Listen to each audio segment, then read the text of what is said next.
viendo allí, definición, el cuadro clínico y sobre todo el tratamiento.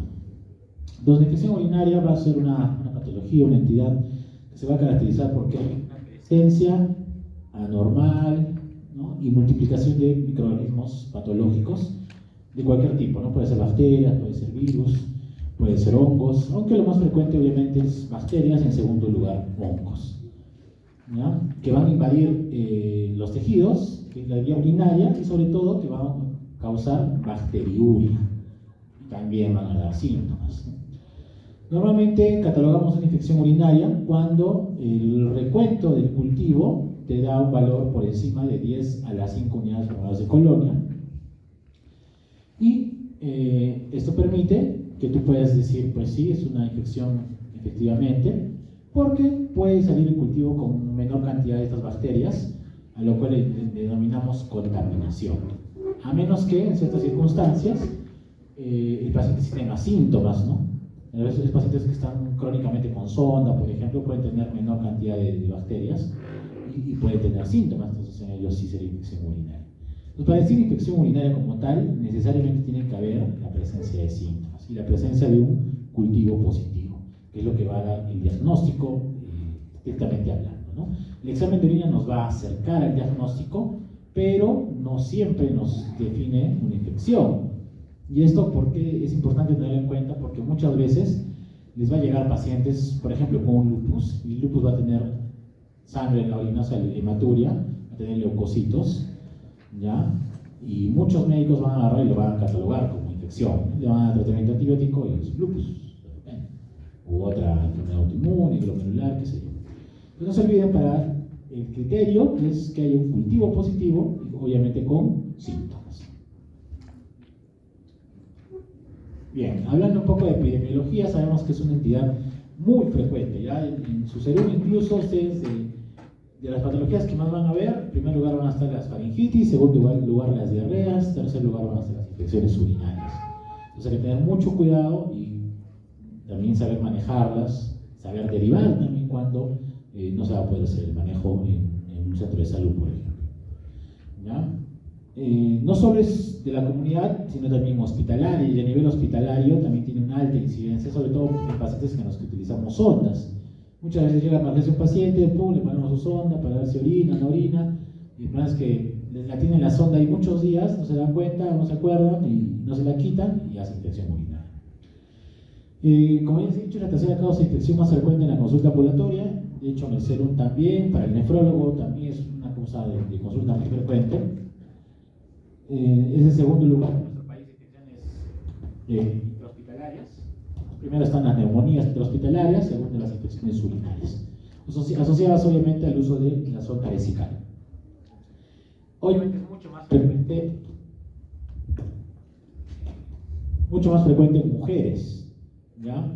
Mujeres jóvenes sobre todo, ¿no? Aunque también en la etapa menopáusica, cuando ya las hormonas y los estrógenos están en deficiencia en las mujeres, también tienen más riesgo. En el varón normalmente se presenta solamente en la edad lactante y en la etapa adulta mayor, cuando ya crece la próstata. Después normalmente no suele dar infecciones. Y casi todas las mujeres, pues en su rango de edad, entre 20 y 40 años, van a tener al menos una infección en su vida, ¿no? ¿Qué más es importante? Saber de que, como hemos mencionado, es la segunda causa de infecciones intrahospitalarias, seguida de las neumonías asociadas al ventilador, ¿ya? Y clasificación. Clasificarlas es importante, ¿ya? Ustedes tienen que aprender a clasificarlas. Hay varias formas de clasificar las infecciones urinarias. La más conocida va a ser alta y baja, ¿no? Por la localización o anatómica.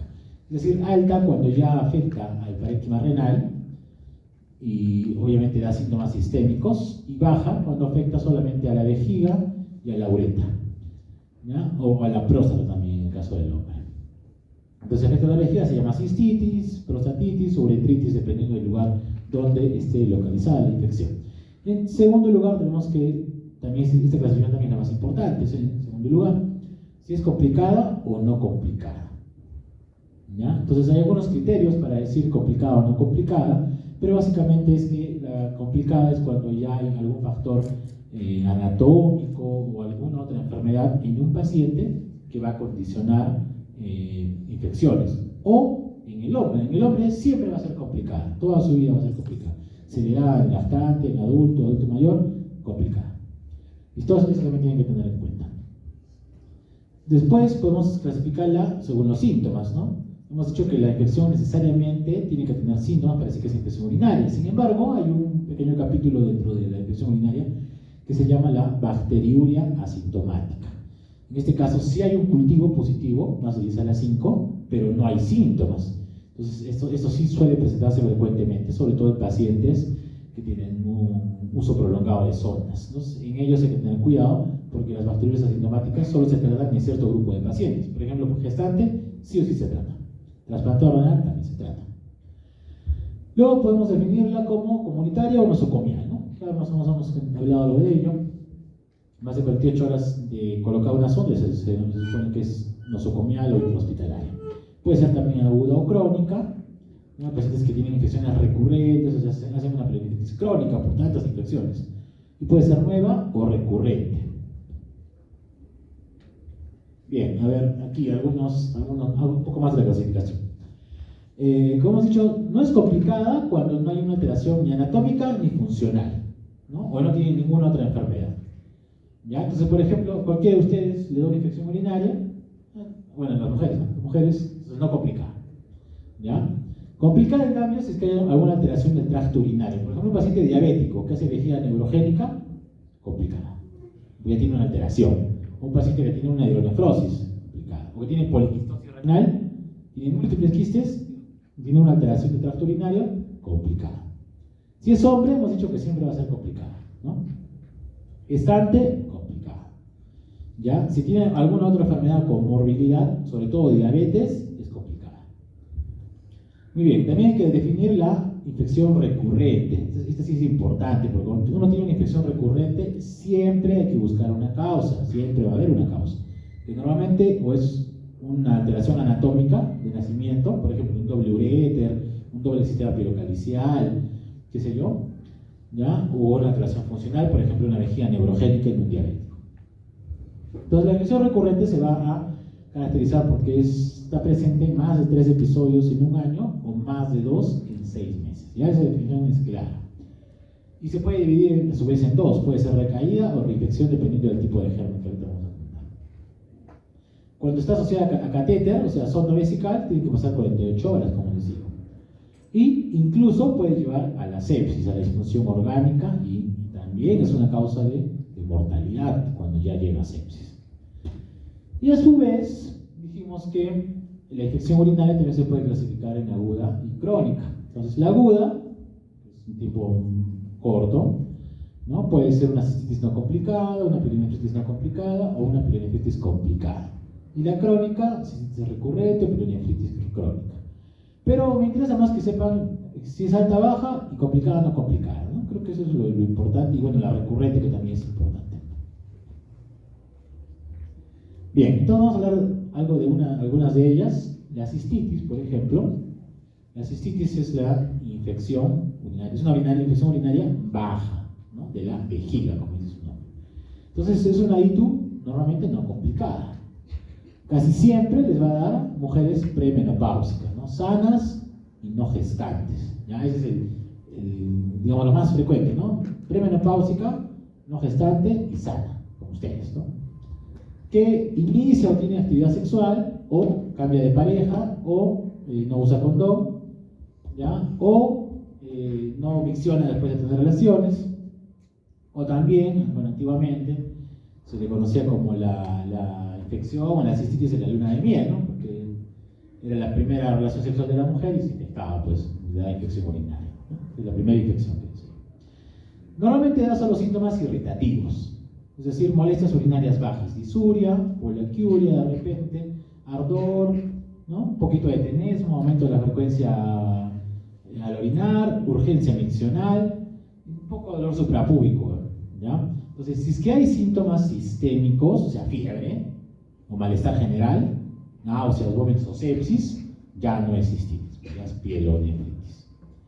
Y tiene que también tener esto, ausencia de flujo vaginal y ausencia de fiebre. Eso sí es importante.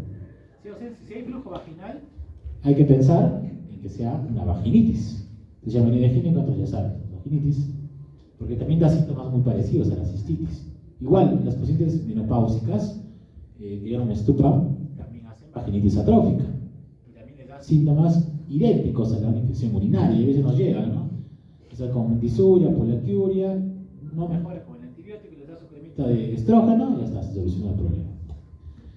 Y como les he dicho, tiene que estar la bacteriuria presente con más de 10 a las 5 unidades formadas en colonia.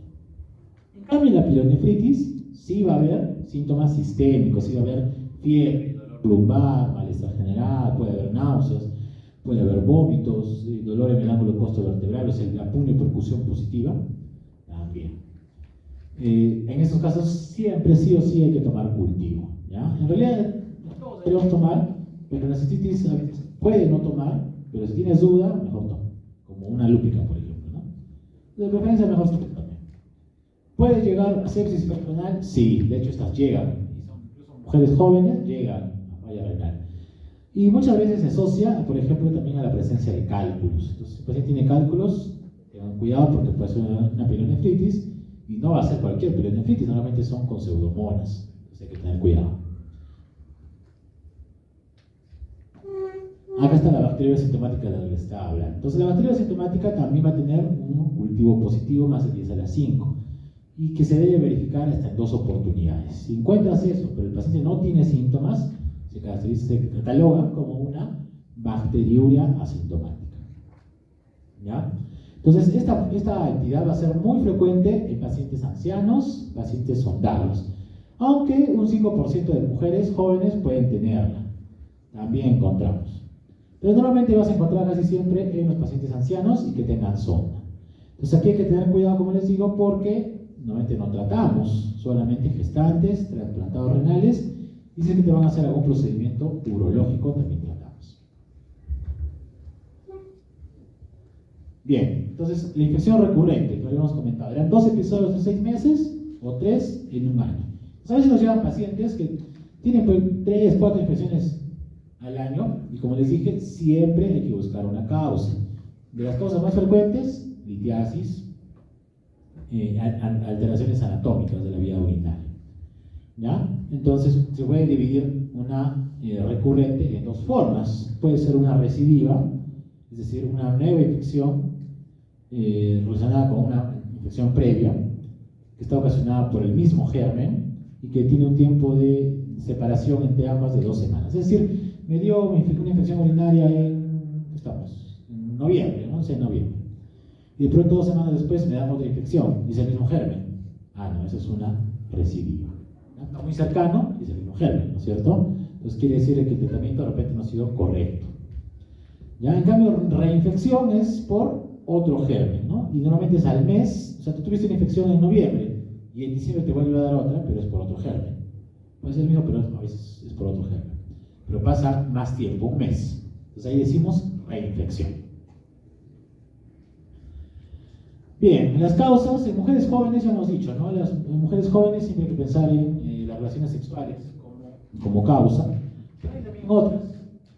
A veces usan espermicidas, cambian de pareja sexual, entonces también por el tema de la flora bacteriana pueden tener infecciones.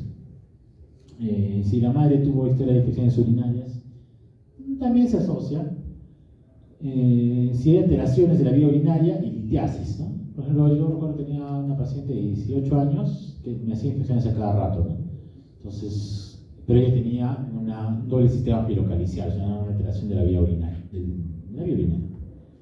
en cambio, las mujeres ya mayores, menopáusicas, el principal factor va a ser el déficit estrogénico. ¿Ya? El que tengan incontinencia urinaria o algún tipo de cistocele, si tienen residuo postmiccional, por ejemplo, si son diabéticas, si tienen vejiga neurogénica por diabetes o por otra causa, también pueden hacer infecciones urinarias recurrentes. Esto está, diabetes mellitus también es una forma importante de infecciones urinarias. Entonces, les decía que la infección urinaria es importante conocerla porque, primero, tenemos que buscar la causa, siempre. 1. 2. Vamos a tener que dar el tratamiento para la infección en el momento que esté aguda, y no solo eso, sino que tener que dar profilaxis por 6 meses o más de antibiótico para disminuir la posibilidad de una nueva infección. A ver, otras causas, ahí están los cuerpos extraños, ¿no? A veces, bueno, hay sorpresas siempre, hay parejas sexuales que usan juguetes, ¿no? Entonces también llegan a la emergencia con infecciones urinarias, alteraciones pues como anatómicas, ¿no? Anatómicas, riñón atrófico, duplicación ureteral, ¿qué más? Abscesos, por ejemplo, puede haber un absceso o una peritonitis que sea abscedado y que ha dado una fístula hacia la vejiga y hace una infección urinaria también. También es menos frecuente, pero puede existir. Bien, entonces hasta acá tenemos que recordar que la infección urinaria necesita síntomas más cultivo, excepto en la bacteriología sintomática. Tenemos que recordar de que se divide en alta y baja. Tenemos que recordar que también se divide en complicada y no complicada. Eso es lo más importante. Y dentro de un grupo especial es también las recurrentes, ¿no? En la recurrente dijimos que tiene que haber 2 episodios en 6 meses y 3 en un año. Ahí se divide en reinfección y recidiva dependiendo del tiempo y del germen que está ocasionando la infección. La fisiopatología. Bueno, si ustedes recuerdan algo de fisiología, nosotros siempre hablábamos de la homeostasis, ¿no? Tiene que haber un equilibrio entre diferentes componentes de un órgano para que no haya enfermedades. Y por ejemplo, en la infección urinaria, igual hay un equilibrio, ¿no? Entre el microorganismo y su virulencia, el medio ambiente, es decir, ¿escuchan? Ya. El medio ambiente, o sea, la flora bacteriana de la mujer y también el huésped, ¿no? O sea, si el huésped está inmunodeprimido, por ejemplo, o no. Entonces, este equilibrio se va a romper cuando hay una infección urinaria. Puede ser porque de repente la bacteria es muy virulenta, ¿no? O ya tiene muchos mecanismos de resistencia. Puede ser porque el huésped está inmunodeprimido, ¿no? Ya sea algo primario o secundario. Puede ser porque de repente cambió el pH vaginal de la mujer, ¿no? Por usar femicidas, por usar o por tener varias parejas sexuales, ¿no? Etcétera. ¿Ya? Puede ser que cambie. Entonces, cualquiera de ellos que se altere va a generar una posibilidad de infección urinaria. ¿No? Y como normalmente es el mecanismo por el cual se da la infección urinaria, el principal mecanismo va a ser vía ascendente. Es decir, sube la bacteria desde la piel o desde la región anal hacia la vía urinaria, ingresa por la uretra, llega hasta la vejiga y puede ascender incluso hacia los riñones y dar una forma urinaria alta. Entonces, esa forma ascendente tiene también algunos factores de riesgo, ¿no? Si has tenido infecciones urinarias previas, si tienes alteraciones de la microbiota o múltiples parejas sexuales, tienes más posibilidades. Y de hecho, la mujer tiene más posibilidad de hacer una infección urinaria de tipo ascendente. ¿Por qué? Porque tiene varias características anatómicas que le favorecen. La cercanía entre la vía urinaria y la parte rectal es mucho más corta que la del hombre. La uretra es mucho más corta que la del hombre. ¿Ya? Los cambios de pH durante sus periodos menstruales, etc., entonces también favorecen. La vía hematógena es mucho más rara. Podemos encontrar normalmente inmunodeprimidos, pacientes con VIH, y suele asociarse a la presencia de Staphylococcus aureus. Entonces es muy raro de verla. ¿Ya? Pero normalmente encontramos siempre la vía ascendente, ¿no? Entonces hemos dicho que la forma ascendente es la más frecuente. Se hace un ascenso bacteriano a través de la uretra, llega hasta la vejiga, se produce un proceso inflamatorio con reclutamiento de neutrófilos, de leucocitos.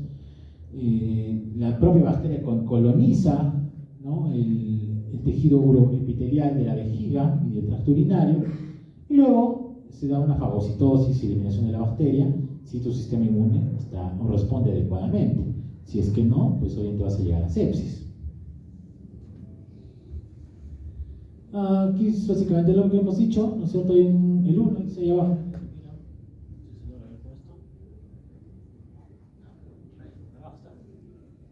Por acá. Lo que ya les he comentado. Acá abajo. o de un ascenso de las bacterias, coloniza, se adhieren al tejido epitelial, luego hay un reclutamiento de neutrófilos y se produce el proceso inflamatorio. ¿Ya? Bueno, entonces, ¿cuáles son los agentes etiológicos? Normalmente, la gran mayoría de veces va a ser un gran negativo. Y dentro de los gran negativos, todavía el más frecuente aún es E. coli. Casi siempre que tengamos una infección urinaria, pensemos que la posibilidad más alta va a ser encontrar una E. coli. Obviamente pueden haber otras enterobacterias, ¿no? Puede haber pseudomonas, puede haber Klebsiella, ¿ya? Enterobacter, entre otras. Staphylococcus saprophyticus normalmente se puede encontrar, pero es muy raro, y casi siempre se encuentra en mujeres jóvenes, pues ahí tengamos cuidado. Hongos, sí, la segunda causa de infecciones urinarias, las encontramos en pacientes inmunodeprimidos, VIH, o en pacientes que han recibido mucho tiempo antibióticos, de repente han estado tratados por una neumonía, y en la hospitalización donde están, hacen infección urinaria, pero micótica, ¿ya? Por el uso prolongado de antibióticos. Y virus sí puede dar, pero eso sí es más frecuente en trasplantados renales, ¿ya? Entonces ahí sí hay que pensar en virus. Citomegalovirus, puede haber infección y neumonía, Epstein-Barr virus. A ver. Entonces, en el global, como hemos mencionado, la más frecuente, como vemos la primera que está allí, va a ser la E. coli, que puede dar tanto infección urinaria complicada como no complicada. Entonces, casi siempre vamos a encontrar E. coli. Sí, ahora vamos a encontrar otros, ¿no? Klebsiella, Proteus, Morganella, Serratia, Citrobacter, Pseudomonas. Pseudomonas casi siempre va a ser de medio hospitalario, ¿no? O un paciente portador de zona puede también tener Pseudomonas. Enterococos y otros más raros. Ellos son más raros. Igual, entre complicada y no complicada, la más frecuente casi siempre va a ser E. coli. En las bacterias asintomáticas, E. coli. En el embarazo, E. coli también, ¿ya? Tengan en cuenta siempre ese dato. Si lo tomamos por edades, igual en todas las edades va a ser E. coli, no solo que, por ejemplo, en la mujer joven, como ustedes pueden ver, Staphylococcus saprophyticus, como les dije. En la mujer un poquito más entrada en edad, cuarentonas, ahí hay Klebsiella, hay más riesgo de Klebsiella. En el adulto mayor, varón, ahí sí puede haber Proteus, Morganella, incluso Pseudomonas, si es que está hospitalizado, ¿ya? Entonces, siempre que haya una infección urinaria hospitalizado, piensen que puede haber Pseudomonas. En la gestante, igual E. coli, Proteus, Klebsiella, más raramente, casi siempre son E. colis. Y le dicen trasplantado, en trasplantado sí puede haber un montón de cosas, ¿no? Ahí sí hay que pensar en más. Ya, esta es una tesis de ustedes, bueno, de un exalumno de aquí. Este es un dato muy interesante, ¿no? Encontraron, este es en el hospital Yaguara, que la ictus extrahospitalaria, o sea, la comunidad, la más frecuente fue E. coli y segundo aureus, no fue otro. Por eso es un dato interesante, hay que tenerlo en cuenta. Y en el caso de la ictus intrahospitalaria, también encontró que fue E. coli y en segundo lugar, Pseudomonas, ¿no? Es un poquito más del medio, más del equipo la estadística. Bien. Entonces, ¿qué factores de riesgo? Ya lo hemos comentado ya bastantes veces, ¿no? Para esto complicada, el hecho de ser inmunodeprimido, tener diabetes, es factor de riesgo. Mujer ya es factor de riesgo de por sí, ¿no? Tener relaciones sexuales, factor de riesgo, ¿no? Tener múltiples parejas, factor de riesgo. Sexo con juguetes, sexo anal, factor de riesgo. Si tienes un cuerpo extraño o una obstrucción urinaria con hidronefrosis, como la próstata, por ejemplo, factor de riesgo. Si tienes reflujo vesicular, que es muy frecuente en niños, factor de riesgo. Si te han hecho un procedimiento, se te han colocado sonda, por ejemplo, factor de riesgo también para ictus complicada. Bien, vamos a... ¿Hasta acá alguna pregunta? Ahí, ¿no? Muy bien. Entonces, hemos dicho de que hay algunos síndromes importantes que tenemos que tener en cuenta, que son la cistitis, por ejemplo. Dijimos que la cistitis era en ¿qué pacientes? Mujer, joven, sana, premenopáusica, en actividad sexual, ¿no es cierto? ¿Puede dar espironefritis? Sí, pero es más frecuente la cistitis. Pero la cistitis tiene un inicio agudo, se caracteriza por síntomas bajos, dijimos, ¿no? Disuria, poliaquiuria, urgencia miccional, dolor suprapúbico. Puede haber piuria y puede haber hematuria. Posituria, hematuria. La cistitis puede ser recurrente, también puede ser. La pielonefritis aguda, no complicada. Entonces la pielonefritis aguda es lo mismo que una cistitis, pero con síntomas sistémicos. O sea, además de la disuria, la poliaquiuria, te da fiebre, malestar general, náuseas, vómitos, dolor lumbar. ¿Ya? Al examen laboratorial, igual puedes encontrar leucocituria, hematuria y obviamente el cultivo positivo. Pero una pielonefritis también puede ser complicada. Si te da sepsis, es complicada, ¿no? Si te da falla renal aguda, es complicada. ¿Listo? O hay formas complicadas de la pielonefritis, por ejemplo, un absceso renal, también es una pielonefritis complicada. Después puede darnos, los pacientes con RC, con enfermedad renal crónica que están en diálisis, pueden tener infección urinaria. Fernanda, ¿pueden tener infección urinaria los pacientes con diálisis? ¿Que ya están en diálisis? No sé. Eso se te pregunta el examen de mañana. Sí, pueden tener, claro. O sea, hay muchos que todavía orinan un poco, ¿no? Si orinan un poquito, pueden tener. O incluso son portadores de sonda, también pueden tener. Algo así en diálisis. Y acá están las infecciones complicadas, en la última parte, ¿no? Entonces, un absceso renal es una pielonefritis complicada. ¿Listo? A veces puede ser por aureus, aunque normalmente es por pseudomonas. Hay otras formas graves también de la pielonefritis, que es la pielonefritis enfisematosa, ¿no? Normalmente es necrotizante por bacterias que forman gas, entonces es mortal, ¿no? Y suele darse en diabéticos. Esta es otra forma también interesante de infección urinaria. Se conoce como el síndrome de la bolsa purpúrica, ¿no? Entonces,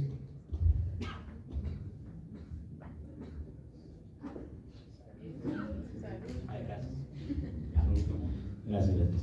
Bueno, entonces la orina purpúrica, ustedes van pasando por la visita y ven así la sonda de color morado, ¿no? Su bolsita de color morado. Mira cómo chicas se encontraron. No creo que es de nuestro grupo, de ese amigo. ¿Ya? Entonces, eso es una infección urinaria. ¿Ya? ¿Y por qué se da? Porque va a haber algunos cambios metabólicos que va a producir la bacteria, ¿no? Normalmente en el organismo podemos introducir triptófano a través de los alimentos. ¿Ya? Entonces este triptófano, las bacterias lo van a convertir en indol. El indol se va a convertir en sulfato de indoxil y al final va a dar el índigo, que es el que da el color morado. Entonces algunas bacterias pueden transformar este triptófano y que llega a la orina y convertirlo a este color, ¿no? ¿Cuáles son esas bacterias? Providencia, Proteus y E. coli. Pero casi siempre pensamos en Proteus y Providencia cuando encontramos esta orina purpúrica. Pseudomonas también puede dar, Klebsiella, Morganella, Enterococos. Por ejemplo, esta es la bolsa de un chico de 17 años que sufrió un accidente de tránsito y que usaba sonda porque quedó parapléjico. Entonces, como usaba sonda crónicamente, le da infecciones urinarias recurrentes. Y uno de estos días le dio esta orina purpúrica. ¿Ya? Factores de riesgo: edad avanzada, sexo femenino, cateterización crónica. Entonces, sonda vesical crónica tiene alto riesgo de bolsa purpúrica. Que al final igual es una infección urinaria. Y sobre todo el estreñimiento también es una forma, un factor de riesgo para bolsa purpúrica. ¿Ya? Esta es otra tesis de aquí de Arequipa. Igual, fíjense de que evaluaron a los pacientes y miren lo que está en rojo en la pantalla izquierda. Miren los síntomas que presentaron los pacientes y la mayoría tuvo hiporexia y malestar general, ¿no? Entonces son síntomas bastante importantes. A veces sí los encontramos, ¿ah?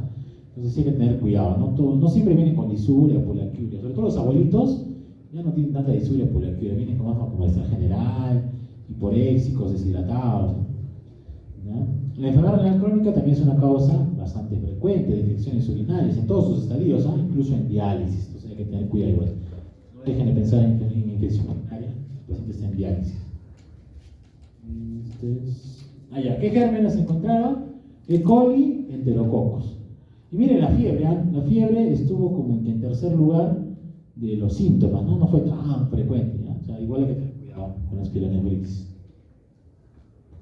Muy bien, ¿cómo hacemos el diagnóstico? El diagnóstico obviamente lo vamos a hacer a través de un examen de orina. La primera instancia que tenemos que valorar va a ser el examen de orina simple, ¿no? Sedimento urinario, el examen completo de orina. Porque ya te van a dar ciertos indicios. Si tienes un paciente con infección urinaria, vas a encontrar uria, leucocituria, uria, puedes encontrar esteriasa leucocitaria positiva, nitritos positivo, etc. Pero obviamente el gol estándar va a ser el urocultivo. Entonces, siempre que tengan infección urinaria, piden el cultivo, una, para confirmar, y dos, para saber qué hacer. Porque hay pacientes que ya están muy recurrentes o muy recorridos de antibióticos, entonces tú le vas a dar cetraxona, no te va a responder. Tienes que cambiar a otro. Lo mejor es guiarlo a través de tu cultivo. ¿Ya? Entonces, siempre pidan cultivo. Y sobre todo porque, como les digo, puedes encontrar un paciente con fiuria, leucocituria o hematuria y puede tener infección urinaria, un lúpico, un TBC renal, etc. Las tiras reactivas nos ayudan, sí, a veces las usamos, sobre todo si estás en un lugar donde hay muchos recursos. Tu tira reactiva, te sale nitritos, te sale esteriasa leucocitaria, ya está. ¿Listo? O te sale leucocituria, también. Aunque igual siempre hay falsos negativos que hay que tener cuidado. A ver, entonces si tú tienes un paciente con disuria, tiene frecuencia miccional, tiene ausencia de flujo vaginal, altamente sospechoso, ¿no? Ya si tiene además disuria, poliaquiuria, ya sospechoso. Si al examen físico, o los exámenes auxiliares o incluso macroscópico, pues si es que hay hematuria y hay dolor lumbar, o sea, puño percusión lumbar o dolor en el ángulo costofrénico, sospechoso, más sospechoso aún de infección urinaria. Y si además ya confirmas con algunos exámenes, como estos, como es los nitritos y la esteriasa leucocitaria, ya pues ya vas a confirmar tu infección urinaria. Si tienes nitritos positivos y esteriasa leucocitaria positiva, éxito. Ahí no hay nada que decir. Entonces, el problema es que no todos se reportan estos dos elementos en el examen de orina, no todos los laboratorios. Entonces, solo te dan los leucocitos, los hematíes, ¿no? ¿Ya? Pero si tienes la posibilidad de acceder a ellos, teniendo los dos, ya es diagnóstico directo. Si tienes solo nitritos, es una alta probabilidad de infección urinaria, porque obviamente los nitritos no son normales en la orina y solo van a ser producidos por bacterias, o algunas bacterias. Por lo tanto, infección urinaria. Si tienes nitritos negativos, pero esteriasa leucocitaria positivo, es también sospechoso de ITU, pero hay que tener cuidado porque puede haber falsos negativos, porque no les dije los casos. Acá, ¿no? Por ejemplo, de la esterasa de los nitritos, las enterobacterias obviamente convierten a nitritos, entonces sí va a ser positivo, pero algunos falsos positivos, como por ejemplo el enterococo, van a demorar, ¿no? ¿Ya? O falsos positivos con una litiasis te puede dar también esterasa leucocitaria positiva, nitritos positivo.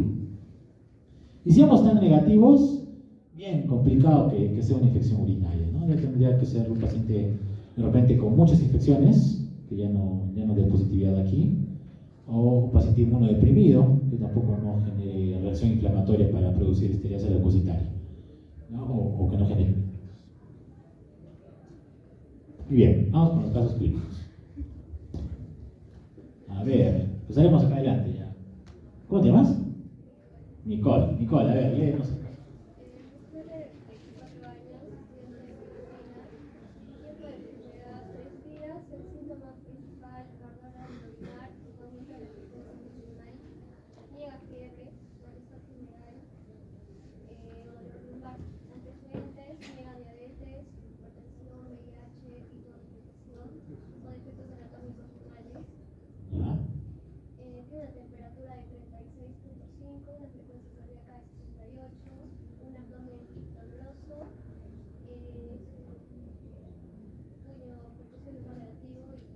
Puntos laterales positivos.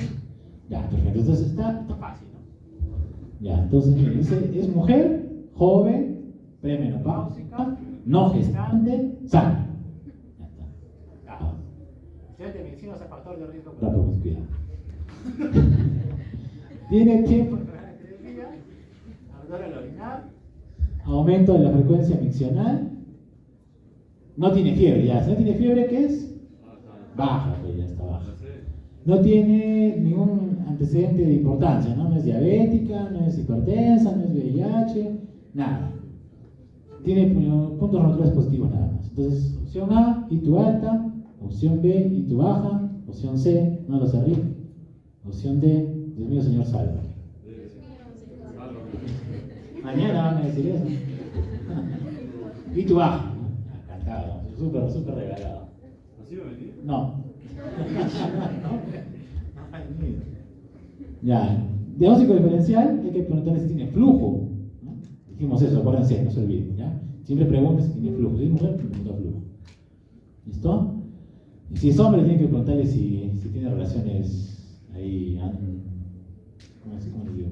Coitales, o sea, anales, ¿no? Si es gay, se ve como no sé cuántos sexos hay ahora. Ya. Esta, a ver, Fernanda, le tocó el 8.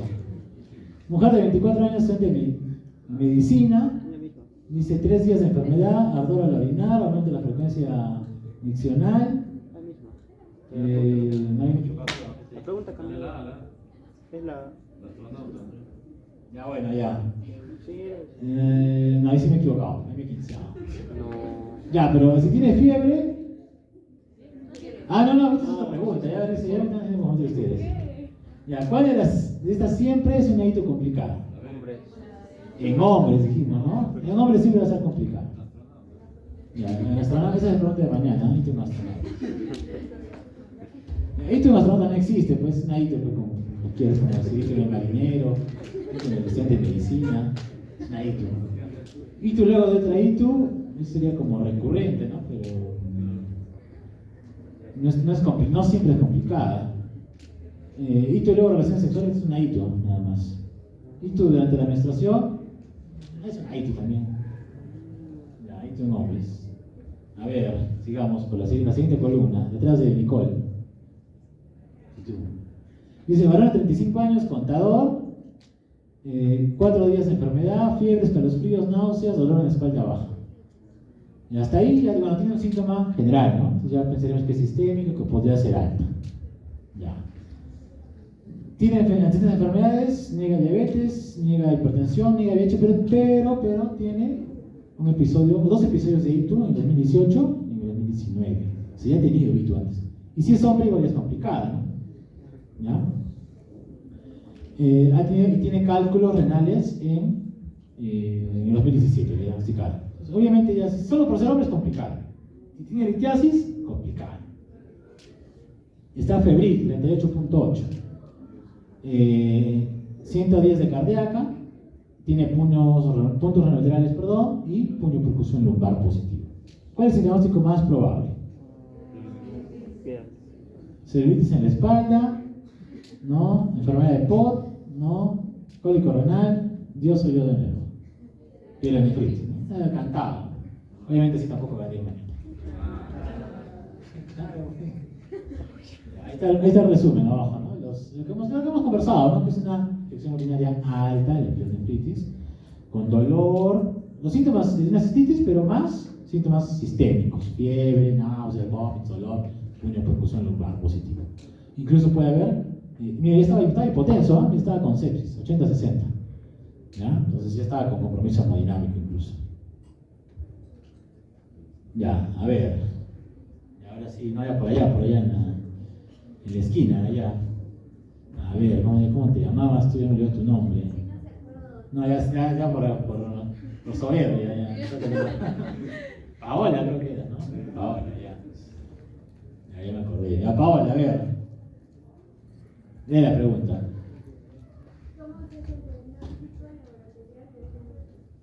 Ya, ¿cómo haces el diagnóstico? A ver. Ya lo hemos repetido varias veces. Obviamente, lo primero va a ser tu examen de orina. Por varias razones, ¿no? Porque no todos los días hay cultivo. 2, porque el cultivo demora 3 días como mínimo. Entonces, no vas a esperar 3 días sin darle nada. Pues te viene en shock séptico a los 3 días, ¿no? Entonces, siempre tengan cuidado. Muy bien, Paola, ¿cuál es el diagnóstico? ¿Cómo se hace el diagnóstico?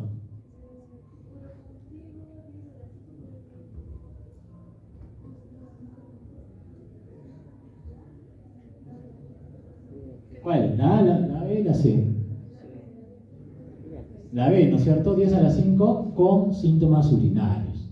Si no tuviera síntomas sería bacteriuria asintomática y no todos tratados. ¿Ya? Muy bien, vamos al tratamiento, ya para acabar.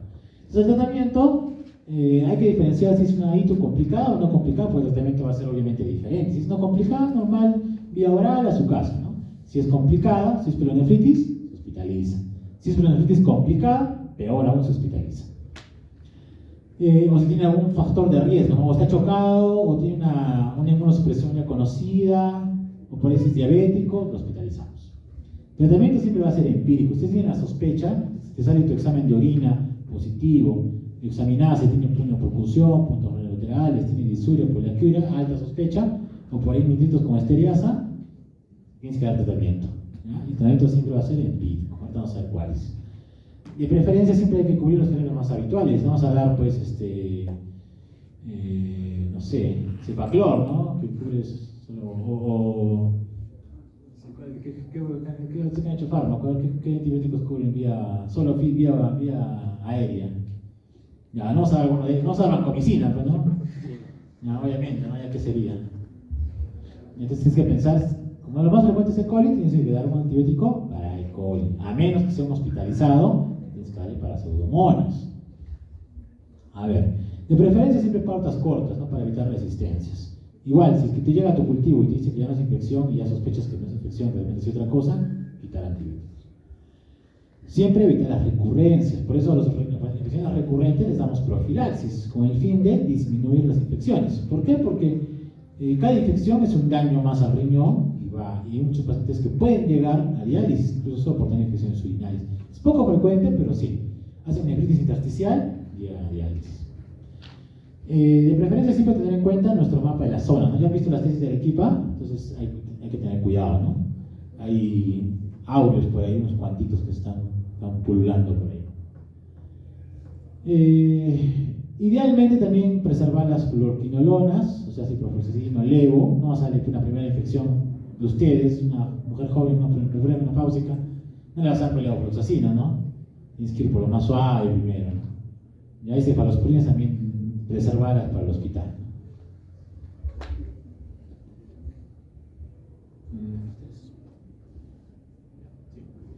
Bien, entonces hay varios esquemas que podemos utilizar, ¿no?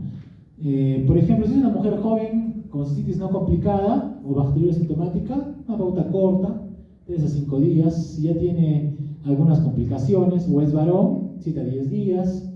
Si es complicada, una pielonefritis complicada, si es un absceso renal, 14 días.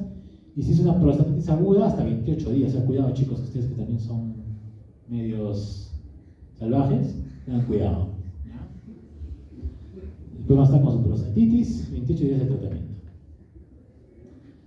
En cistitis se recomienda siempre de primera instancia nitrofurantoína, ¿no? Y de hecho la nitrofurantoína es el fármaco de elección para las gestantes. A las gestantes les damos nitrofurantoína.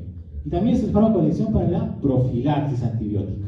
Entonces, si ustedes tienen una infección recurrente, le dan pues sus nitrofurantoína 100 miligramos en la noche, todos los días por 6 meses.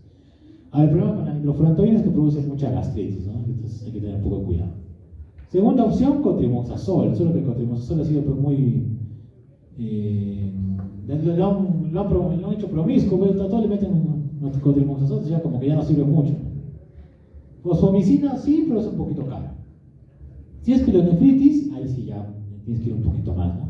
Cipro, levo, cipro, con cipro es suficiente a veces. Salvo que ya pues, se haya metido cipro por montones, ya bueno. Ceftriaxona y cotrimoxazol son las opciones, pero casi siempre damos a pielonefritis ceftriaxona, casi siempre. Muy bien. Si es un absceso renal, ahí sí es meropenem, que es el que llega hasta el parénquima renal propiamente dicho. ¿Ya? Como les dije, hay que hospitalizar al paciente, por ejemplo, si está embarazada, si tiene una comorbilidad, si es una complicada, si tiene shock, etc. O tiene riesgo o tiene insuficiencia renal, hay que hospitalizarlo. Tratamientos orales, podemos dar también ciprofloxacino, amoxiclavulánico, que es lo que más van a dar ustedes, ¿no? Estas dos opciones podemos manejarlas. ¿Listo? O Se puede incluso combinar, si ven que está muy ya complicado el paciente y no pueden manejarlo de otra forma que no sea hospitalizado, pueden combinar de repente un oral, por ejemplo la música labulánico con amicacina, pero siempre tienen que tener cuidado con el daño renal. ¿Ya? Y las pautas de amicacina son cortas, normalmente 500 a 1 gramo, 3 días, máximo 5 días, no den más amicacina. Yo creo que lo importante de ahí.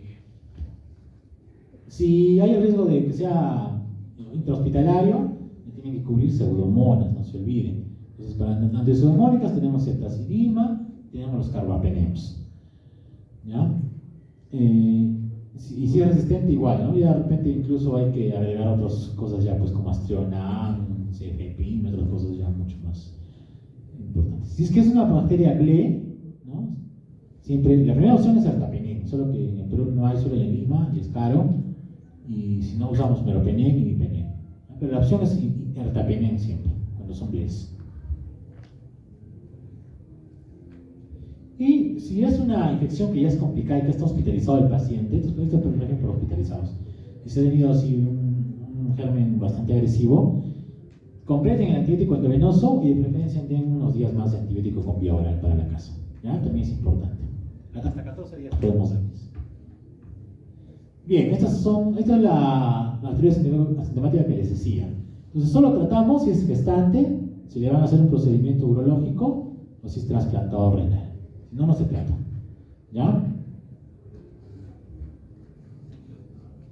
Bien, ustedes que solo leen diapos, no leen más. Y acá está el resumen, ¿ya? De la clase.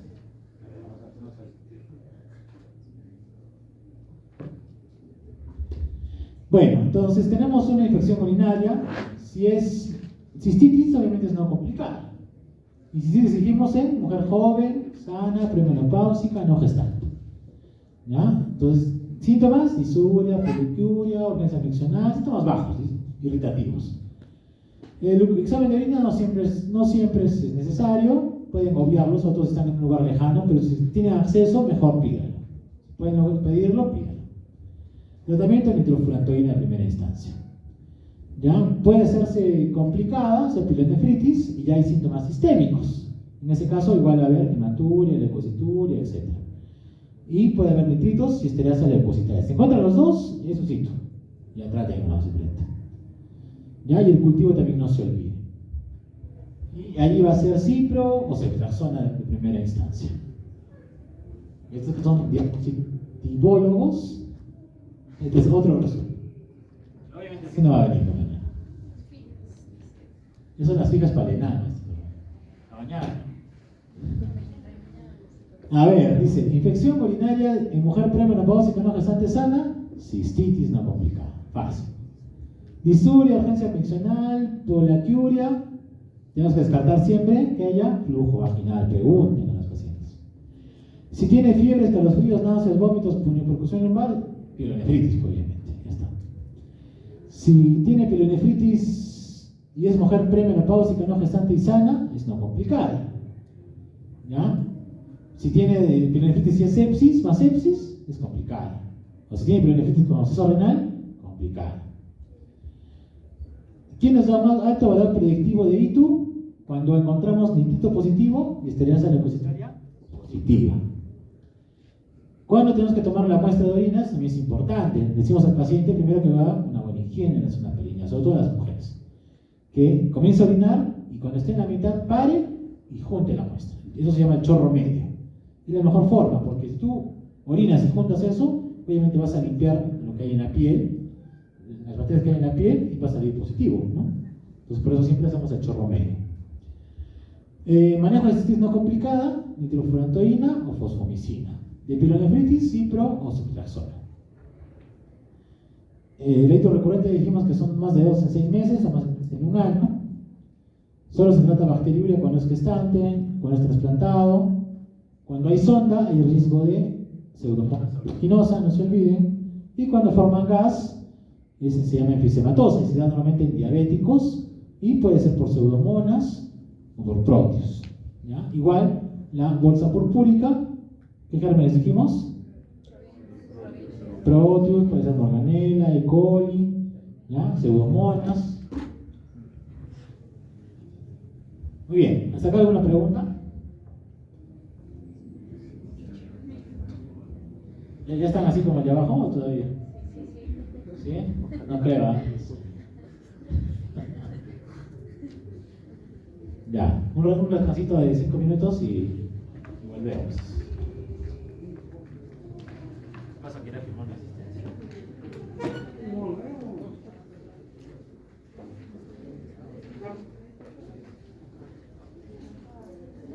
La voy a poner la asistencia rápidamente, ¿ya?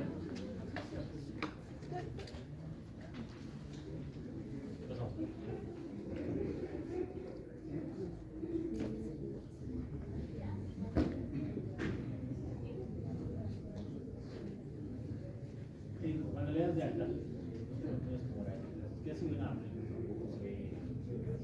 No le queda más. Es una opción. Ahora, si es que es igual, puedes pensar.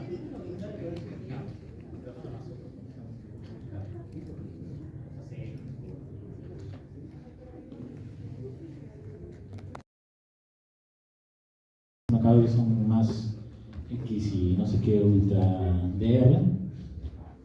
Ya, y encima ahora como han venido full venezolanos también han traído su TV de allá. Es común en pacientes que están en diálisis, están diabéticos, que son renales, peor aún los que ya son trasplantados, también sigue habiendo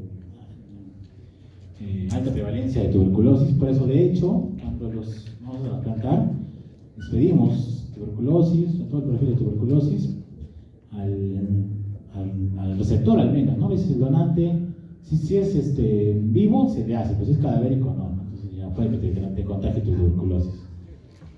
Entonces hay que tener siempre igual cuidado con estos pacientes porque tienen alto riesgo, igual que los nefróticos.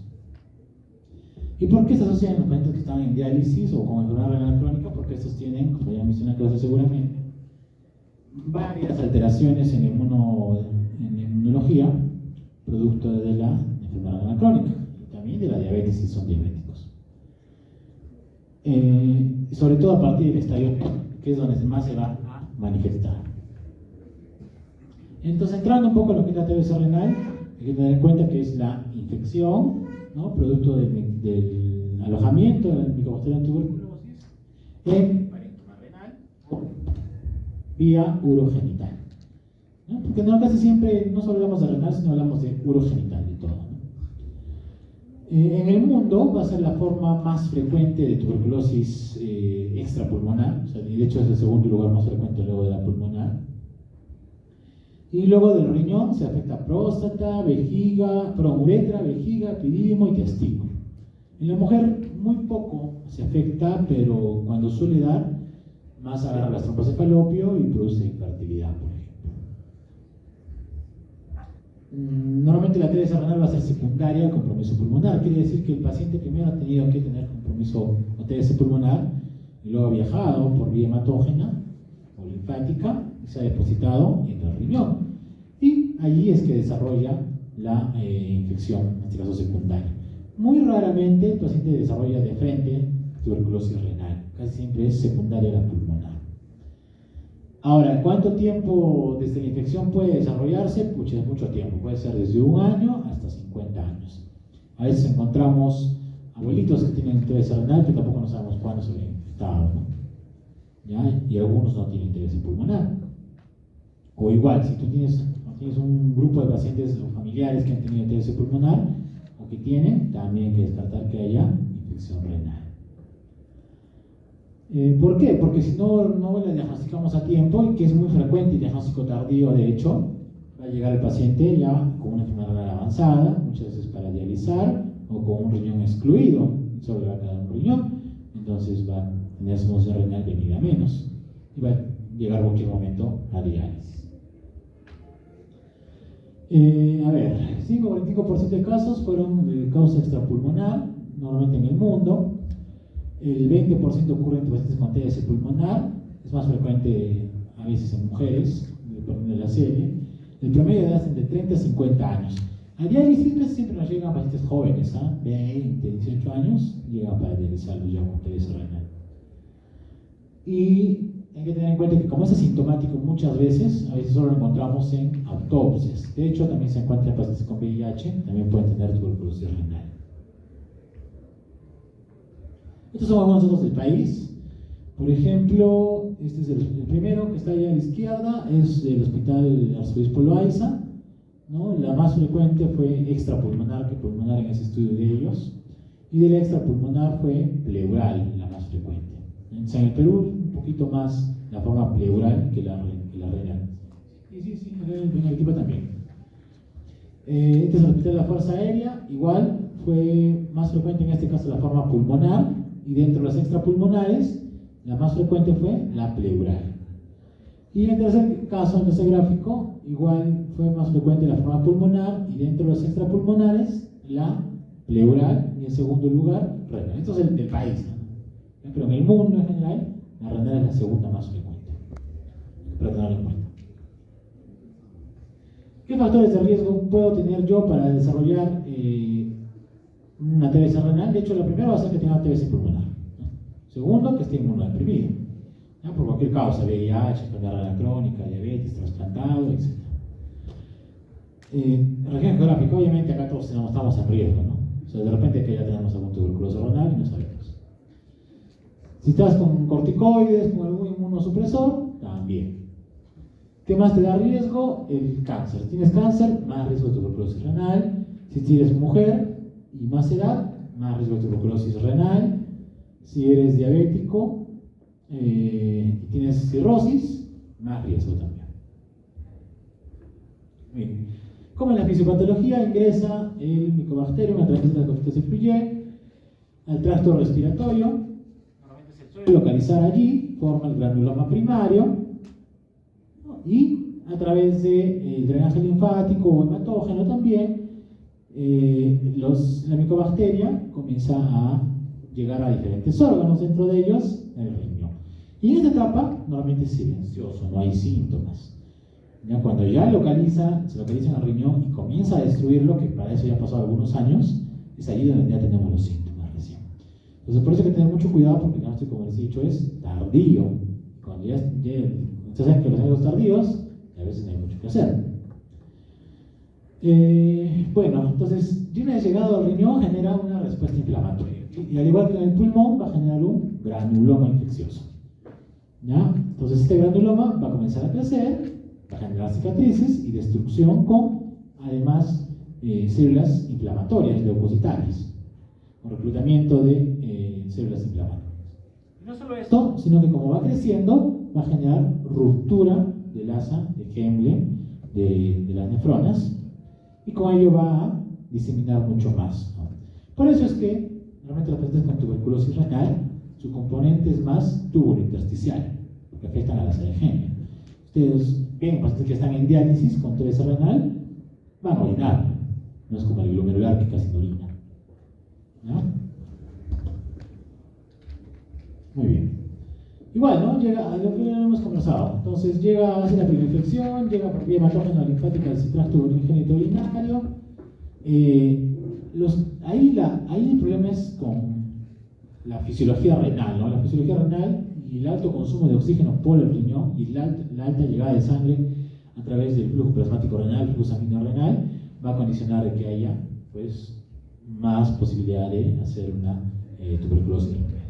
Entonces, el oxígeno en elevada cantidad va a favorecer el crecimiento de las micobacterias.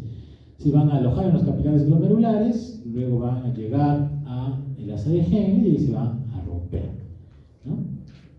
Y no solo eso, sino que también puede afectar al propio glomérulo y puede formar en el intersticio granulomas, lesiones cavernosas, ulcerativas, igual como en el pulmón, ¿no? Igual que en el pulmón sucede en el intersticio pulmonar, igualito aquí.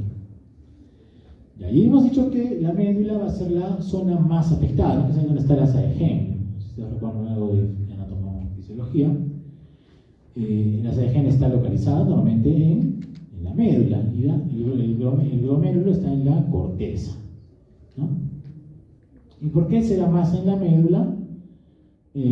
Porque la médula tiene algunas particularidades en su fisiología como que tiene el flujo sanguíneo más pobre, porque casi todo se queda en el glomérulo.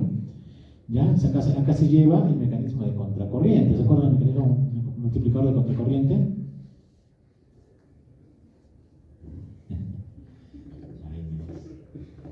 Nada, estudiar fisiología.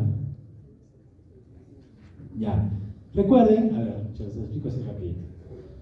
Cuando llegan la sangre hacia el glomérulo, ¿qué pasa? Hay un proceso de filtración, ¿cierto? Entonces ahí va a llegar alta cantidad de proteínas, solutos, etc. Y elementos electrolitos. Comienza a avanzar hacia el túbulo proximal y gran parte se va a reabsorber. Y recuerden que en el túbulo proximal se reabsorben no solo solutos, sino también agua. Pero ya pasando el túbulo proximal en grasa de Henle, básicamente lo que queda son solutos. Ya no hay mucha agua. ¿Ya? Entonces, a eso le damos el mecanismo multiplicador contracorriente, porque el riñón tiene que generar de que esos solutos se intercambien, a pesar de que hay poca agua para lograr el intercambio. Y hay diferencias de concentraciones de solutos a través de las porciones de grasa de Henle, la porción ascendente y descendente. Entonces, en una hay más solutos y en otra ya hay menos solutos. Es el mecanismo multiplicador. Y entonces, como en cierta parte de la médula hay mucha tonicidad, porque hay muchos solutos, porque ya no hay agua, eso favorece de que también el bacilo se aloje en esa zona. Y con ello destruye el asa de Henle, se forma el granuloma en el intersticio y genera el tuberculoma en el intersticio renal. Entonces, estos granulomas o tuberculomas a la vez van a contener células inflamatorias que tratan de contener la infección. Macrófagos van a formar la matriz gaseosa. Y luego, como ven en la imagen de la derecha, luego se van a romper, se va a formar un absceso, y eso va a llegar hacia la propia vía urinaria, donde podemos detectarlo a través de la baciliuria. Por eso a los pacientes les pedimos en examen de orina los BKs, ¿no? Aunque es bien difícil encontrarlo, ¿eh? En realidad es muy complejo, muy difícil encontrar un BK, a menos que tenga recontra bacilífero, ¿ya? Y ahí sí lo podemos encontrar. Pero normalmente no lo encontramos, hay que tener una alta sospecha. Bien, entonces, ¿qué síntomas nos van a dar? Depende de la localización. Por ejemplo, si es a nivel renal, que es la figurita de amarillo, a nivel renal va a fibrosar y va a producir estenosis y obstrucción, o sea, uropatía obstructiva, hidronefrosis. Es característico a nivel renal de verlo. Si se acumula fosfato y calcio, va a darnos el riñón hemastic, o riñón en cemento, que es como en la placa se ve como un riñón chiquitito, todo blanco. El riñón trasplantado también puede transmitir la enfermedad, lo que les decía hace rato, ¿no? Si tú eres donante y estás con TBC renal, le vas a transmitir la enfermedad al receptor. El uréter normalmente, como no sé si logra verse en la imagen de acá, ven este uréter, acá está hidronefrótico, ¿no? Por ejemplo, ven acá y hay hidronefrosis, acá al otro lado no, y acá está más ensanchado el uréter que el otro costado. Entonces en el uréter va a haber igual urétero hidronefrosis, se va a ensanchar el uréter. O puede estenosarse incluso. Estenosarse hasta desaparecer, ¿no? Esa es la exclusión renal. ¿Puede afectar a la vejiga? Sí, también se conoce como cistitis tuberculosa. Puede incluso fibrosar toda la vejiga, también es la microvejiga. O en el hombre, como hemos mencionado, puede dar epididimitis, salpingitis, prostatitis, vesiculitis, orquitis. Y en la mujer, salpingitis. Se asocia a infertilidad. Por eso en la mujer también, cuando se hace el estudio de infertilidad, hay que diagnosticar que no sea una tuberculosis genitourinaria. Otros factores importantes a tener en cuenta, por ejemplo, los pacientes que tienen deficiencia de vitamina D también tienen más riesgo de desarrollar una TBC renal o pulmonar incluso. ¿Ya? Si has tenido TBC, puede que se reactive la infección y puedes desarrollar en el riñón. O incluso puedes desarrollar de nuevo sin afectación pulmonar. Muy bien, la clínica, los síntomas. Los síntomas son muy variados, ¿ya? Vamos a ver ahora, pero hay algo que mencionó hace muchos años, que es la triada de Colombino, que hasta ahora tiene vigencia, lo seguimos encontrando. ¿Ya? Quiere decir la orina ácida, o sea, con pH disminuido, ¿no? La orina piúrica, pero a la vez estéril. Es decir, tú encuentras al paciente con leucocituria, piuria, pero cultivo negativo. Otra causa, lo que les estaba diciendo, ¿no? Hace rato. Entonces pueden tener piuria, hematuria y decir, es infección. Pero hay que pedir cultivo, porque de repente es una TBC renal, ¿no? Entonces no va a servir de nada tu ciprofloxacin, ¿no? Tu artapenen ni nada. ¿Ya? Entonces esa actividad sí la seguimos viendo todavía. Pero la mayoría de pacientes viene asintomático. Entonces hay que tener también en cuenta eso. O tiene un curso subclínico, o sea, muy lento. Y en ese camino tan lento comienza a ser hidronefrosis por la estenosis, la obstrucción, como mencioné hace rato. Comienza a ser, puede haber hematuria por obstrucción de la vía urinaria, o incluso un daño glomerular. Puede haber una glomerulonefritis progresiva, sobre todo membranosa. Entonces, si se encuentra membranosa, piensen que puede ser por ahí una TBC renal. ¿Ya? Puede dar amiloidosis también puede manifestarse como amiloidosis renal, ¿no? La tuberculosis y la artritis reumatoide son dos causas importantes de amiloidosis. El paciente puede venir con proteinuria, pero no tanto por una membranosa, sino por amiloidosis. Puede dar, ¿qué más? Si afecta a la vejiga, dijimos, va a dar microvejiga, ¿no? Por ejemplo, aquí, miren, acá ven, esta parte de acá está dibujado el uréter, ¿sí ven? Y acá ya es estenosa, acá ya no se ve, acá vuelve a aparecer, ¿no? Y acá hay una estenosis, producto de la tuberculosis renal. ¿Ya? Entonces da obstrucción ureteral. Da calcificaciones, no sé si logran ver la imagen de arriba. Estas cosas blancas son calcificaciones renal. En estadios finales, como la que vemos abajo, de repente cuando está en diálisis, mira, hay destrucción total del parénquima y hay cavernas, como sucede en el pulmón, igualito. ¿Ya? ¿Qué más nos puede dar? Nos puede dar hipertensión arterial, nos puede dar afectación del tracto urinario genital, ¿ya? Con infertilidad, puede dar amenorrea, igual síntomas sistémicos, fiebre, sudoración, pérdida de peso, igual. Puede confundirse también con cólico renal, ¿no? También puede confundirse. A ver, bien, este es un pequeño trabajo interesante. Evaluaron pacientes con tuberculosis genitourinaria y miren que el 74% de ellos tenía TBC renal, ¿ya? Y algunos estaban combinados, o sea, TBC renal más urogenital. ¿Qué fueron los síntomas más comunes? Dolor en flanco, disuria, y algunos tuvieron proteinuria o un cólico renal parecido, ¿no? Parecido a un cólico renal. El 44% tuvieron solo renal, ¿ya?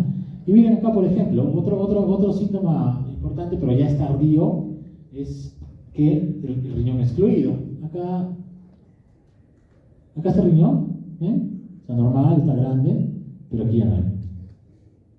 ¿Ya? Ya se hizo chiquitito, de la atrofia.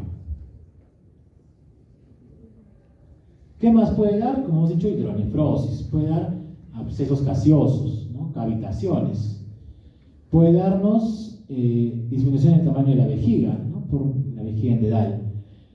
Pacientes inmunodeprimidos con VIH puede dar granulomas. Acá está el riñón chiquito que les decía, miren. Acá está el riñón grande, normal, y miren encima gaseoso, ¿no? Todo blanco, calcificado.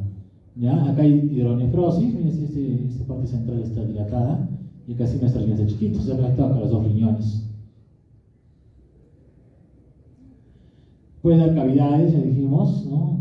Cavitaciones, necrosis gaseosa, ¿no? Hidronefrosis, ya dijimos también, estrechamiento del uréter, acá también hay otro estrechamiento del uréter, miren cómo sale la parte proximal del uréter, y aquí ya como que no hubiera, y luego continúa. Y otra vez aquí esta zona, otra vez se estrecha, ¿no? Y obviamente acá tiene hidronefrosis, ¿no? ¿Ven cómo está dilatado en la parte central? Bien, ¿cómo hacemos el diagnóstico? Obviamente el diagnóstico va a ser a través de exámenes que nos permitan ubicar al Mycobacterium en tuberculosis. Similares a lo que hacemos en pulmón, ¿no? Obviamente el gol estándar sería hacer una biopsia renal, pero no hacemos porque hay riesgo de diseminación, ¿ya? Además que es una glomerulonefritis que esté ahí asociada a la TBC, ¿no? Podemos usar la prueba de PCR o el Gene Expert, histopatológico ya a través de la biopsia, microbiológico, pero es muy difícil encontrar un bacilo de tuberculosis. Incluso hacemos 5 o 6 exámenes seguidos de BKs, le pedimos, y aún así no encontramos nada. ¿Ya? Y va a ser mucho más difícil aún encontrarlo cuando ya está con las manifestaciones crónicas, o sea, la hidronefrosis, las calcificaciones, las cavernas, bien difícil. Solo podemos encontrarlo si es que hay la piuria, el histeria. ¿Qué más? Imagenológico nos sirve, pero ya es tardío. Porque ya, como han visto las imágenes, van a encontrar la hidronefrosis, van a encontrar las estenosis del uréter, entonces ya está tardío, y ahí ya está dañado el riñón. Bien, ¿cuál sirve más? Una tomografía, una placa, una urografía excretora. Las tres ayudan, pero hay que pedir las tres como complementos. Pero para hacer diagnóstico un poco más temprano, nos sirve un poquito más la urografía excretora. Entonces, eso les pedimos a los pacientes. Esta es una placa. Estas son urografías excretoras, perdón. Entonces le meten el contraste por la vía urinaria y miren cómo sube, pero solo pinta ciertas zonas, ¿no? Acá no pinta. Acá tampoco pinta, ya casi. Y acá hay hidronefrosis incluso. Bien, algunos casos clínicos interesantes que hemos encontrado en la literatura. Este es un caso perucho, paciente de 41 años, con TBC cusqueño, con TBC multidrogo resistente.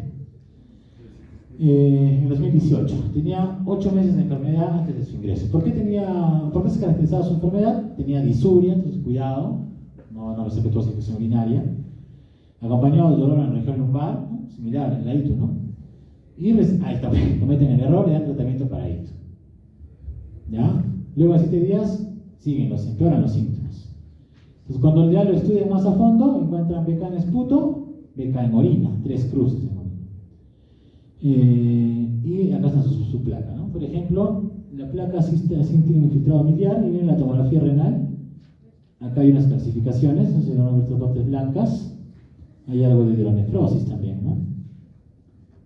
Y le hacen el cultivo y sale resistente a isoniazida, levofloxacina, moxifloxacina. Este es otro caso argentino, es un varón de 43 años, cuenta que ya estaba en diálisis, pero tenía un riñón izquierdo atrófico. Entonces, de repente, por ahí, esa fue la causa de su enfermedad renal, ¿no? Nadie se dio cuenta, es sintomático. Pero él llega porque tenía uremia, o sea, llega para dializar. Uremia, cefalopatía urémica, requiere diálisis, hemoglobina en 9, urea en 400 y tantos, creatinina en 20, potasio en 6. ¿Ya? Entonces, obviamente, como les dije en la clase, ustedes se encuentran una creatinina en 20, no van a pensar que es agudo, pero en la vida eso va a ser agudo, ¿no? Entonces, ¿qué encuentran en la ecografía? Riñón izquierdo atrófico. Acá está el riñoncito chiquitito, ¿no? Miren, ¿sí? Atrófico, tiene dilatación pilocaliciana en el riñón derecho, sí, está dilatado, ¿no? El examen de orina, hay piuria sin bacteriuria, o sea, piuria estéril, por lo tanto, TBC. Hematuria microscópica. El examen de BK fue positivo en orina. Este es mexicano, a ver. 30 años, mujer sana, malestar general, tos, disnea, pérdida de peso, artralgias, fiebre. Entonces, síntomas generales de una tuberculosis. Probablemente tenga afectación pulmonar y renal. Vamos a ver. Dice, al examen le encuentran una masa palpable en mi abdomen derecho, el hipocondrio derecho, hasta la que es estrella, o sea, un megarriñón, ¿no? Va casi todo el lado en mi abdomen derecho. Creatinina 2.31, VIH negativo. Hemoglobina 3 cruces, proteínas 3 cruces, estirasa leucocitera 3 cruces, leucocitos 61 por campo, eritrocitos lisados, bacterias en el guante cante. Hasta ahí, miran eso, es en ITU, ¿no? La placa de tórax normal, ¿eh? A pesar de que había todos estos cambios. Nefromegalia y hidronefrosis derecha con cambios inflamatorios, y en la TEN hidronefrosis. Le hacen la gamografía y el riñón izquierdo ya no funciona, excluido, solo el 18%. No sé si se logra ver. Está muteado, ya lo miran en su casa la imagen, ¿ya? Ahí está, igual miren, sospechan absceso renal, que es una pielonefritis complicada. Y le dan meropenem en cipro y le hacen nefrectomía. Y solo conocen la nefrectomía, encuentran lo que está arriba, cavernas por todo lado, y dicen, era tuberculosis. Entonces, acá pintado como una ITU, tengan cuidado. Si ustedes miran esto, es una ITU, dicen, le van a tratamiento. Entonces, tengan cuidado. Igual ya, si piensan que sí, tú, por eso pidan el cultivo. Si no responden, ya sospechan que podría ser esto, ¿no? Este es un caso español. Es un trasplantado renal. Viene con hematuria, poliaquiuria, tiene asma vesical. No le encuentran micobacterium en esputo y en orina. El examen de la tomografía torácica, había tuberculosis miliar, había un engrosamiento a nivel piélico, ureteral, sugestivo de tuberculosis ureterorenal. ¿Ya? El riñón, de hecho, está un poco grande. No sé si.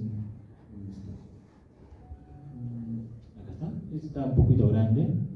¿Ya? Pero acá el uréter, que normalmente sí lo distingues, no está medio engrosado. Esta es la flechita que estoy señalando ahí, es blanco. ¿Ya?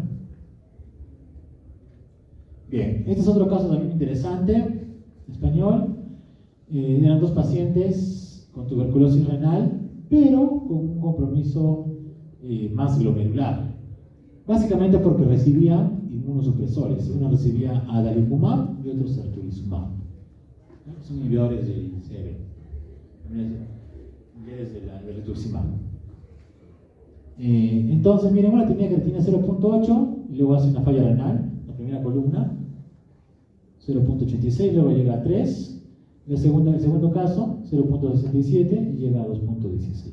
Pero ellos estaban inmunodeprimidos y no con cualquier cosa, o sea, con biológicos, ¿no? Adalimumab, certolizumab. Y hacen una nefritis túbulo intersticial por tuberculosis. Así también puede presentarse. Este es otro caso peruano. Este más bien es un paciente que va por edema. Le hacen todos los estudios, le hacen el diagnóstico de TBC peritoneal y pleural, ¿no?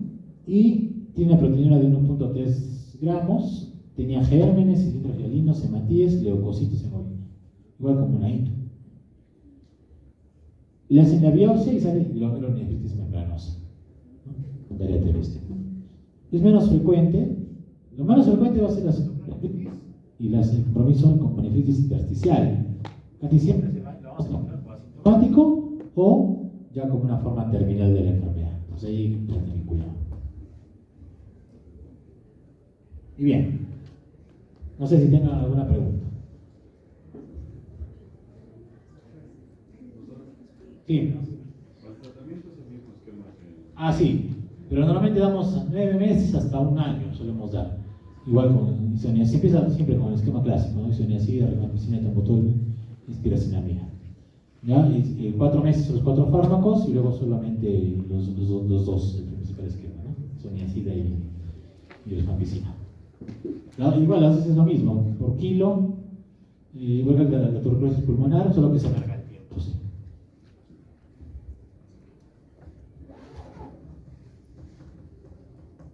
¿Más preguntas?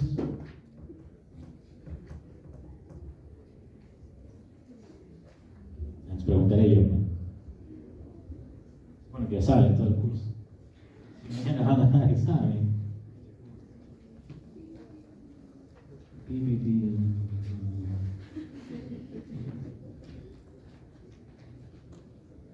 ¿No hay preguntas?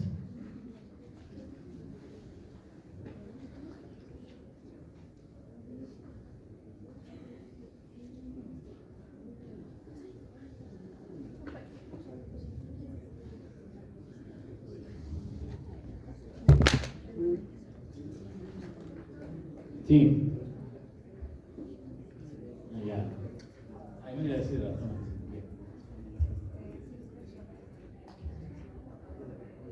O sea, claro, o sea, se supone que me las mandan la investigación, me las mandan a mí, las dos salinas. Claro. Claro, o sea, el encargado te dice tal tema y ya, y los varios bibliografía. Claro, eso es lo que dice.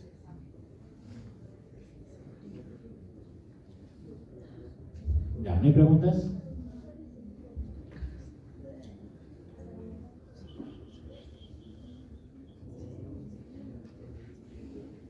Ya, preguntaré yo, pues ya que no hay preguntas. Las fijas de mañana. Si no vienen, ya no me culpen, yo no voy a decir.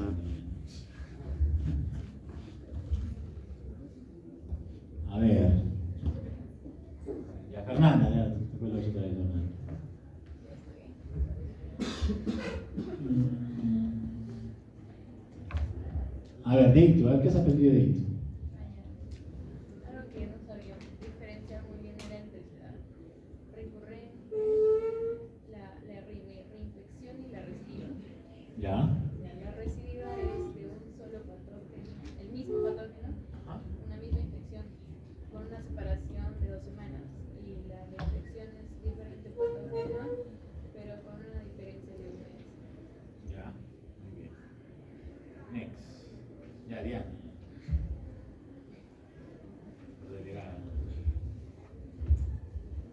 Ya debe ser la alta facilidad.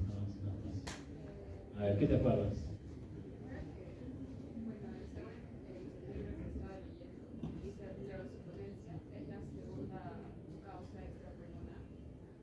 Ya. Pero en Perú nos dijo que era la pleural, la más común. Claro. Y bueno,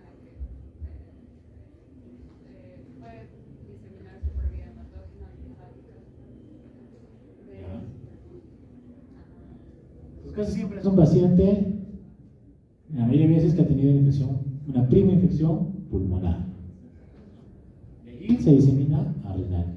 Y hay un periodo de latencia muy largo, ¿no? Puede llegar el micobacterium, pero no dar síntomas hasta después de muchos años.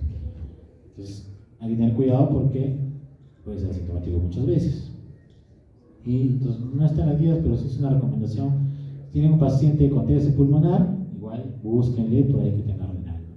Siempre hagan los BKs, el examen de orina, porque puede que ya tenga también renal. Si no tiene, ya que lo controlan en 1 año, 2 años cuando termine siempre su tratamiento, porque igual pueden llegar a... Por ejemplo, eso sí, medio que los cuidan y les llegan a nosotros para realizarlos, ¿no? Siempre hagan el seguimiento. Entonces, como han visto también, tiene muchas formas de manifestarse. Una de ellas es muy similar a la ITUA, casi como una ITU puede dar, ¿no? Pues por lo tanto, cuidado. No es que sea leucocytura inmatura, ya es ITU. Eso es lo que siempre es. ¿Ya? Puede ser un lupus, puede ser una tuberculosis, puede ser otras cosas más raras, ¿no? Nefritis intersticiales. ¿Listo? Muy bien. Después tenemos que recordar de que da formas secuelares, ¿no? Las calcificaciones, la hidronefrosis ya es secular. Si llega el paciente ya en esa etapa, pues ya no se puede hacer mucho. Y probablemente ya incluso va a requerir diálisis. Entonces, eso lo tenemos que evitar. ¿Listo? Muy bien. Ya, ¿no hay más preguntas? Se supone que ya entendí todo, ¿no? Ya, pues ya vayan a estudiar para la masacre de mañana. Fija tu nombre. Marquen todo. Marquen todo. Ya, pues ya.